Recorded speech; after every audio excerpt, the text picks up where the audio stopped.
అనకాపల్లి 26వ తేదీన ముఠా కార్మికుల కూలీ రేట్లు పెంచాలని కూరగాయలు మార్కెట్ దగ్గర నుంచి ఆర్డీఓ కార్యాలయం వరకు ర్యాలీగా వచ్చి ధర్నా చేయడం జరిగింది.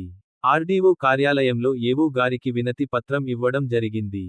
ఈ సందర్భంగా జిల్లా అధ్యక్షుడు ఆర్ శంకర్ రావు గారు అలాగే సంఘం గౌరవ అధ్యక్షులు గంటా శ్రీరామ్ గారు మాట్లాడారు. జిల్లా అధ్యక్షుల్ని ఈరోజు అనకాపల్లి ముఠా కార్మికులు సమ్మెలోకి వచ్చారు. మరోవైపు యజమానులు మాకు భారంగా ఉందని చెప్పేసి యజమానులు కూడా సమ్మె చేస్తున్నట్టు నిన్న పత్రికా ప్రకటన తెలియజేయడం అనేది జరిగింది. ఇది చాలా అన్యాయం. ఎందుకంటే 40-50 ఏళ్ళు వచ్చినప్పటికే ముఠా కార్మికులు ముసలైపోతున్నారు, నడాలు జారిపోతున్నాయి, కీళ్ళు అరిగిపోతున్నాయి. కార్మికులు కష్టపడి ఈరోజు పనిచేస్తుంటేనే ఈరోజు యజమానులకు లాభాలు అనేవి వస్తూ ఉన్నాయి. దాన్ని మానేసి కార్మికులు పోటీగా ఈరోజు సమ్మె చేస్తూ ఉండడం ఇది సరైనది కాదు. శాంతియుతంగా చర్చలు చేసుకోవాలి. అనేక చోట్ల కార్మిక సంఘాలతో చర్చలు చేసి రేట్లు పెంచుకుంటూ ఉన్నారు. ఈరోజు గత సంవత్సరం 20 పైగా పెంచారు, 20% పైగా పెంచారు. ఈ రోజు వచ్చేటప్పటికి దాన్ని 5% నుండి బేరాలాడి గీసి బేరాలాడి ఈరోజు యజమానులు 13% వచ్చారు. కార్మికులు 50% తగ్గితే కార్మికులు ఈరోజు వెనక్కి తగ్గి ఉన్నారు. తక్షణమే యజమానులు ఈరోజు చర్చలు చేసి పరిష్కారం దిశగా ఆలోచించాలి. ఈరోజు ఎందుకంటే కార్మికుడికి 4 పూటలు ఆకలితో మాడుతాడేమో, ఈరోజు వ్యాపారాలు అనేవి వాళ్ళకే నష్టం. కాబట్టి యజమానులు అందరూ ఆలోచించుకోవాలి.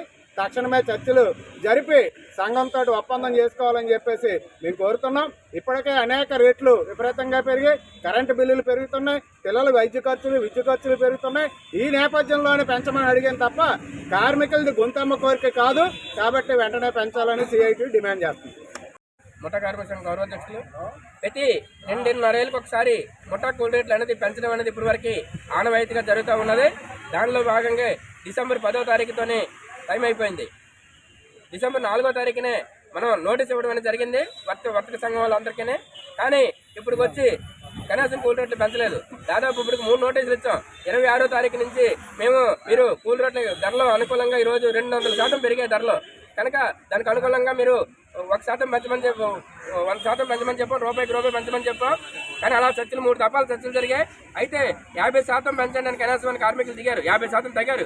కానీ ఇప్పటికీ వర్తకులు 13% మాత్రమే పెంచుతామని చెప్పి 13% దగ్గర ఉండిపోయారు. అందుకనే అనివార్య పరిస్థితుల్లో, తప్పనిసరి పరిస్థితుల్లో ఈరోజు సమ్మెకి అనేది వెళ్ళడం జరుగుతూ ఉంది. దీనికి పూర్తి బాధ్యత ఎవరైతే వర్తకులు ఉన్నారో వాళ్ళే పూర్తి బాధ్యత తీసుకోవాల్సిన బాధ్యత ఉంది ఈరోజు ఇప్పటికైనా ప్రభుత్వం. ఎందుకంటే ఇప్పుడు అందరూ సీజన్ వస్తుంది, పండుగ సీజన్ వస్తూ ఉంది, నిత్యావసర వస్తువులు ప్రజలకు అవసరం అవుతూ ఉంటుంది. ఖచ్చితంగా ఇప్పటికైనా ప్రభుత్వం జోక్యం చేసుకొని ఈరోజు అందుకని మేము ఆర్డీఓ గారికి మెమోరాండం ఇవ్వడానికి ఈరోజు అనకాపల్లి ఆర్డీఓ ఆఫీస్కి వచ్చాం.